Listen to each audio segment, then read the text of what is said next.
for the tour stuff. This is his first tour with us, but he's turned out to be a really fantastic guy. And if you watched over in Anaheim, that was kind of his first little talk. It was amazing. He's got a wealth of information. So, thank you, Bruce. Thank you for the introduction. Thank you. It's an honor to be here in California. And so to give you a little background on my story, grew up in Michigan, and I wanted to get to work right away.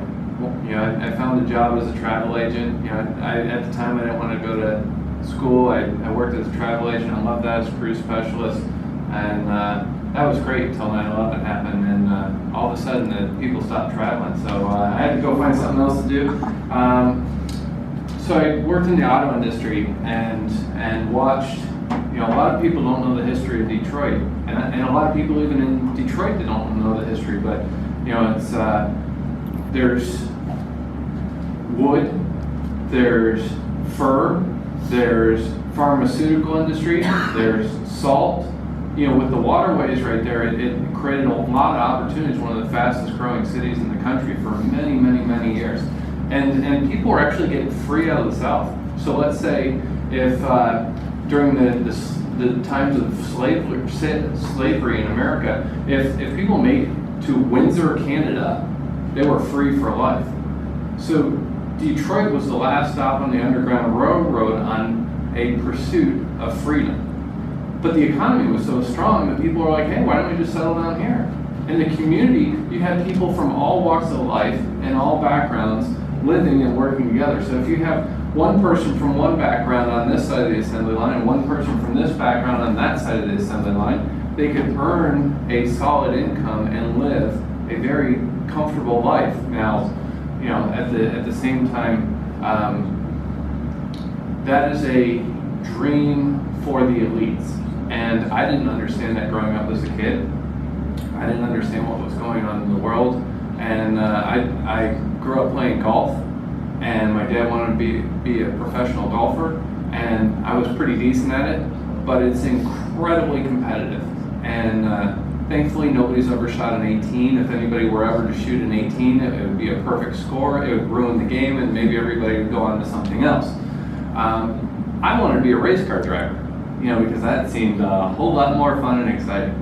But you know, that wasn't necessarily meant to be. What I realized I was pretty good at was taking pictures, and later on I did a little bit more in communications. But so after working in the auto industry, I served in the military, signed up for an 8-year enlistment to serve in the reserves, United States Navy Seabees. Has anybody ever heard about the Seabees?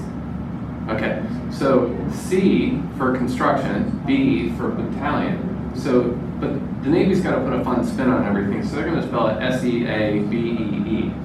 So, 1942, the Seabees were started so that way the military could have contractors in a war zone. The contractors couldn't have arms because of the Geneva Convention, and that kept them from being able to engage in return fire, at least legally.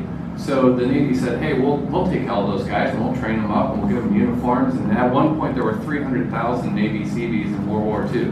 In the more modern times, they're probably 30 to 50,000. But all that to be said, I was a heavy equipment operator. It's a great job. You know, it's like I did all the tests. They're like, okay, we got to figure out how smart this person is, do a little computer test, and it's like I got an 82.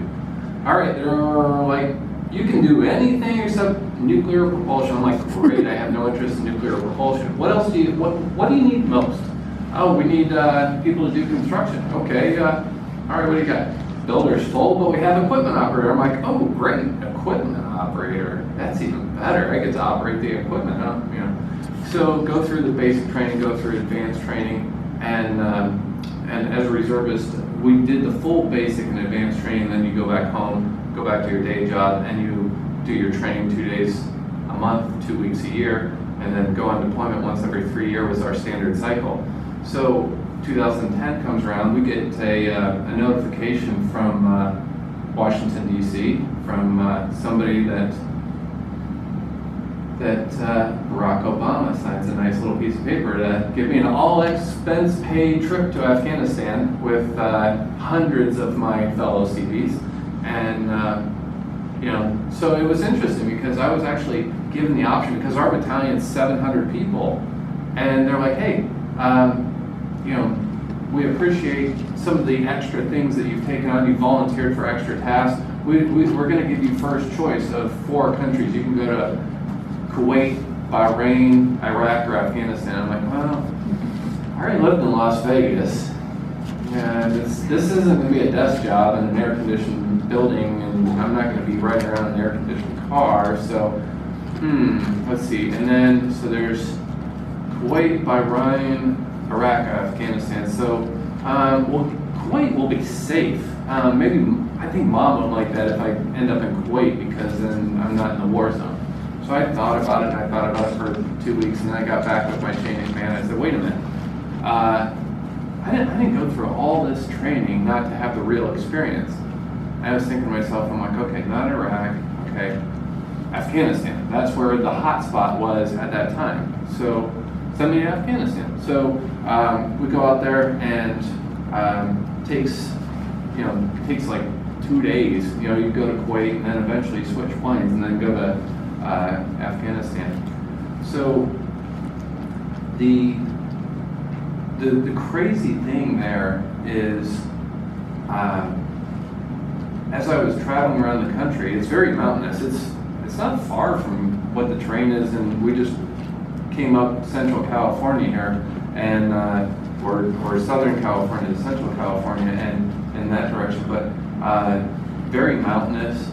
People are like, oh, is it a desert? And it's like, no, not exactly. It's actually got moon dust. That's what we call it. It's like a clay powder. It's really weird. You're driving along, and as the tires are going through it, it's almost like it's washing away like water, but it doesn't backfill. It just leaves the tire track. It's terrible if you're wearing contacts. That will be the last day you ever wear contacts. You don't wear contacts over there. So, I'm wearing my glasses, and I'm having to wipe them every like 15 to 30 minutes because it's that dusty. So we're going, so I've been there for a little while, and I got picked for a team to go out to the front lines. And one story I want to put in there, and this will lead me to one part of this teamwork that I do here.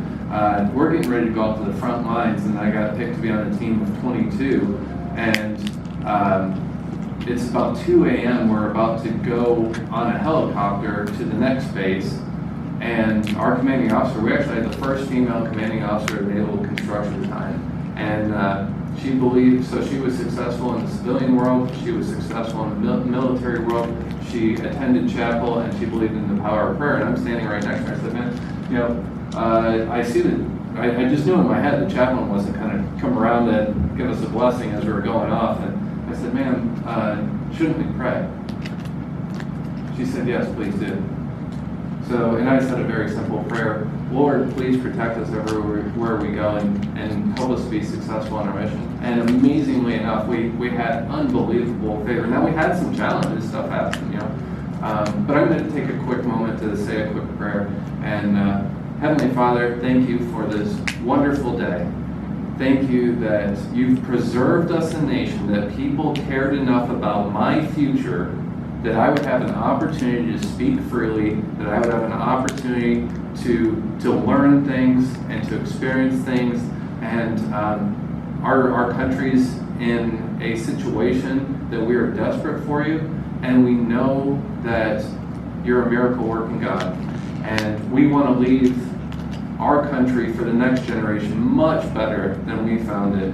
So we give you all the glory and honor and praise. We ask that your angels will intervene on our behalf, and we ask for supernatural favor, restoring our republic in the mighty and powerful name of Christ Jesus. Thank you for taking that moment with me, because it means a lot to me, and I know it means a lot to many people around our country. And not everybody has to agree with me. We can either be in one of two things. We can either be in fear, or we can be in faith. And so the funny part is, The first day I was in country in Afghanistan, I wasn't used to the situation. It was interesting because they actually had like a portable motel. So like stacked up, they could actually put it together in blocks and build it up really fast.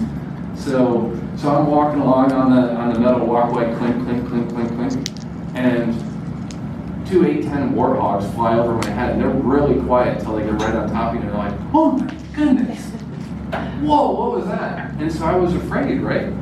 Because I got caught off guard by something I didn't see or something I didn't know, and they were flying so low, I thought they were going to come and give me a haircut. So, but at the same time, there's that opportunity of faith. Remember, I had the opportunity to lay back and be in the back and help with supply, or I had the opportunity to go out to the front and do construction. And so that act of faith of going out to the front. So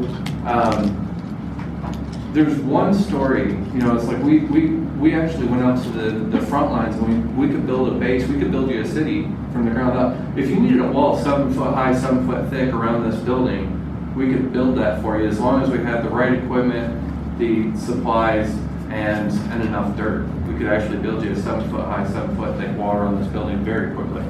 So, but I say all this to get to a point of at a medium-sized base, there's a small family. And when I say small, 10, 9, 8, 7, 6, 5, 4, 3, there's that many kids. I mean, they're popping out a kid every chance that they can get.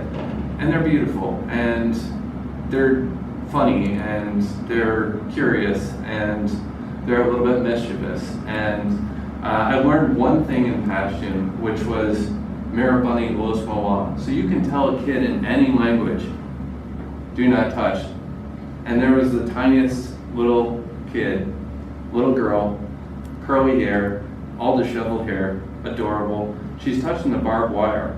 I said, Marabunny Los Moa, please do not touch. She's touching the barbed wire. And then she puts out her hand and she touches my hand. And when she touched my hand, a shockwave of energy went up and smashed my heart.